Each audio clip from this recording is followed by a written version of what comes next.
Philadelphia Eagles went into Baltimore and came out with a great victory, and now they get to host the Carolina Panthers, who suffered a tough overtime loss to their division rival in Week 13. My name's Tyler, here with my brother Ryan, and we're going to break down this Week 14 matchup between the Carolina Panthers and Philadelphia Eagles.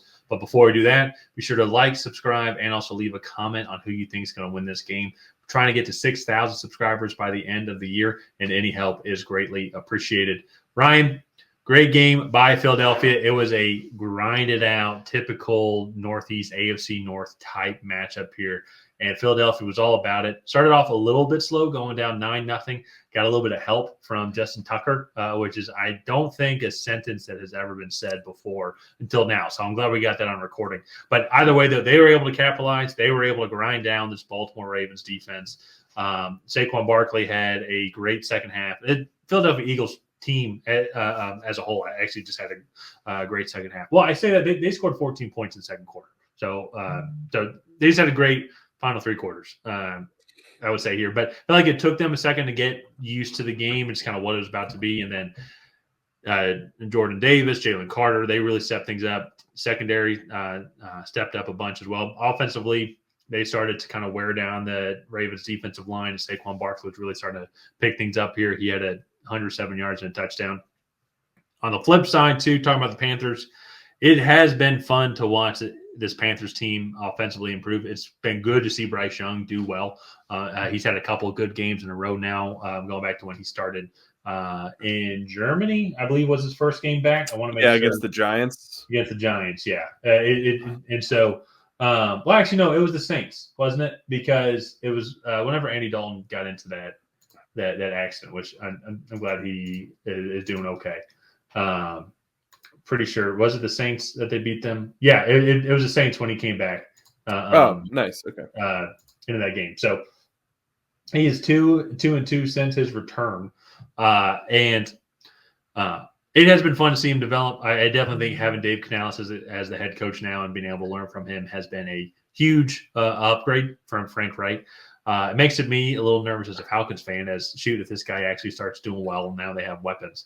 It's going to be scary over the next couple of years. However, defensively, though, they had one of the better performances of the year, but it wasn't enough against the Buccaneers. I want to throw it over to you. What does this Carolina Panthers team have to do to somehow pull off the upset against the Philadelphia Eagles here?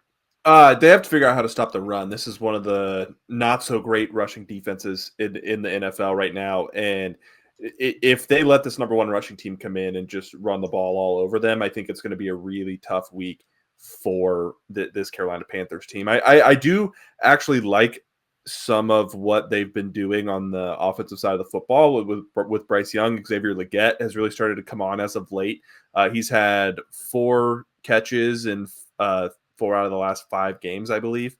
And so like he's not necessarily getting a ton of yards, but he has pretty good at average catch or average yards per catch, like with 13.5, 14, 13.5. And then it does start to dip at 8.5 and then 8.5 again. So they're getting him the ball further down the field, and I think that's opening things up for other guys like Adam Thielen. They are making defenses have to respect down the field a little bit more, which is opening up rushing lanes for Chuba Hubbard and Jonathan Brooks, the rookie, who had a pretty decent game again today.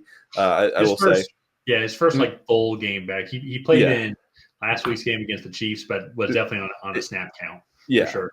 Also, Jatavian Sanders, he didn't play today. He had a pretty rough injury against the Chiefs, but he's been improving during this time as well. Yeah, and this offensive line, especially in pass protection, has improved a lot with Bryce Young back there. And I think that's been – I think you go look at Bryce Young's progression and this offensive line getting a much better pressure rate is kind of when Bryce Young's play started to improve.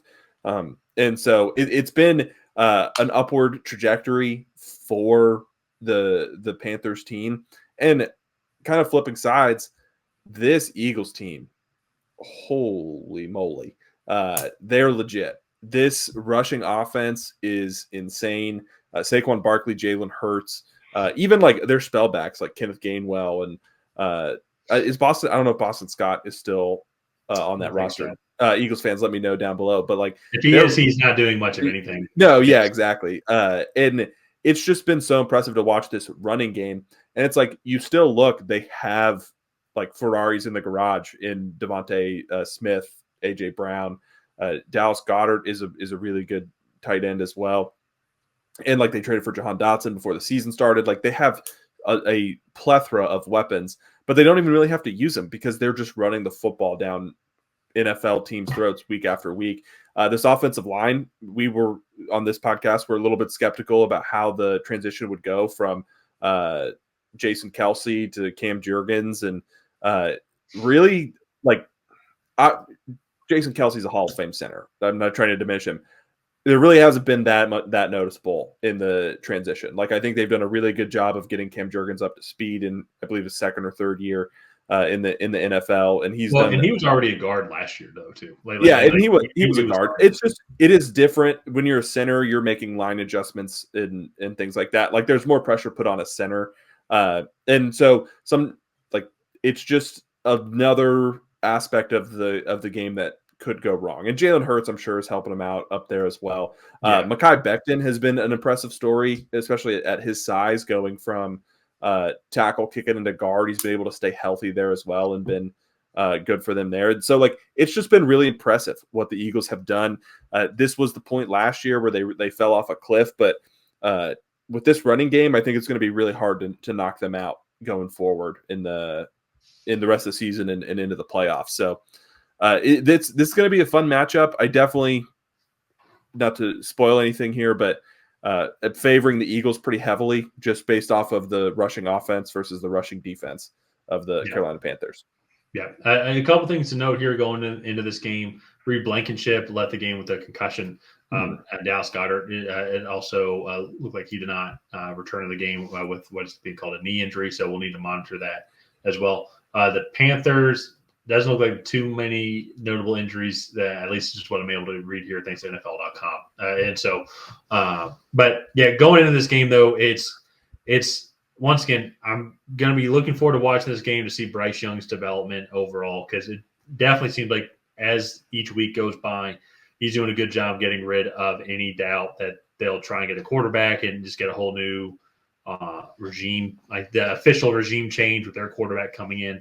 I think he's doing a good job developing. He's still very cerebral, and now that he has weapons, we're kind of able to see what he is able to do compared to last year.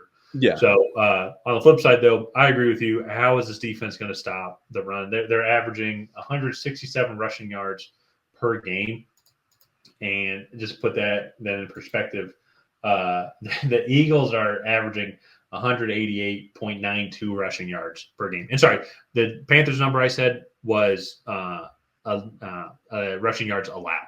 So the Panthers 166.83 rushing yards allowed per game, and the Philadelphia Eagles are averaging more than that offensively. So I honestly think Jalen Hurts might not break 100 passing yards, because I don't think that they'll run. I don't think they'll throw the ball that much. Well, it is at a certain point. It's just the Eagles have said in multiple games, we're bigger and stronger than you. What are you going to do about it? And this might just be one of those games where Saquon Barkley has another 20, 25 carries. Jalen Hurts has another 5 to 10. It's like the game is only going to last 2.5 hours because they're just running the ball constantly, but it's going to be 28 to 10 Philadelphia. Yeah. And like, just to get into predictions, because we've kind of already said it, I'm going with Philadelphia. I think they're the clearly better team. I am excited to kind of see the progression of this Carolina Panthers team. I think that they're going to be a fun young team to watch next year that could really be contending for, that division itself is wide open, but could be contending for a division title or a wild card spot in the NFC. But it's just, they're still too young. I think they're still kind of figuring things out. The only thing is Bryce Young, I think, has solidified his starting spot. And obviously each year you have to earn it and whatnot. But I think he's solidified that the Panthers shouldn't go quarterback in the top of this draft with all the questions that are there with those prospects, and invest in him. And then like he has the opportunity in 2025 going forward to start to elevate this team and elevate his play. And so I just want to see him kind of consistently progress and improve throughout the rest of the season. And that to me, I think is going to be the big thing. It's going to be moral victories for the Panthers in this one. Oh, absolutely. And I'm going to go with Philadelphia also for all the reasons that you've mentioned. And so, but yeah, when it comes to the Panthers, I think you look at this draft, like last year's draft, I have to go back and look at their picks, but I'm almost confident it was almost exclusively like offensive, trying to get weapons. Like they got Leggett and they got Jonathan Brooks. And I'm pretty sure they got an offensive lineman. I need to go back and double check. Yeah. I'm sure that there were some defensive players in there. I think it's going to be almost reverse for them. It's just with how poor their defense has been and where they looks like they're going to be picking as of right now. It looks like they're going to be fifth, I think, as of right now. And to me, that's like a perfect. You go look at Mason Graham at Michigan, and like put him at the center of that defensive front, and then start to build around him from there. Like I think he would be a great addition to that defense.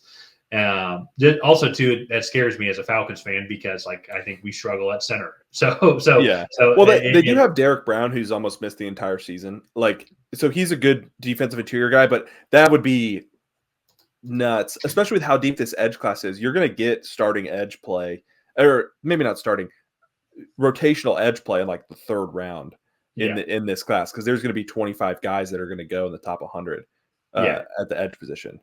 So this is going to be a good draft. It's like last year's draft class was like where you draft your superstars, and then like this year's draft class is like where you draft your Super Bowl team because these are going to be the players that are going to do all the dirty work. Probably not going to be Hall of Famers, but they can go provide a lot of good, valuable minutes and become really good players on great teams.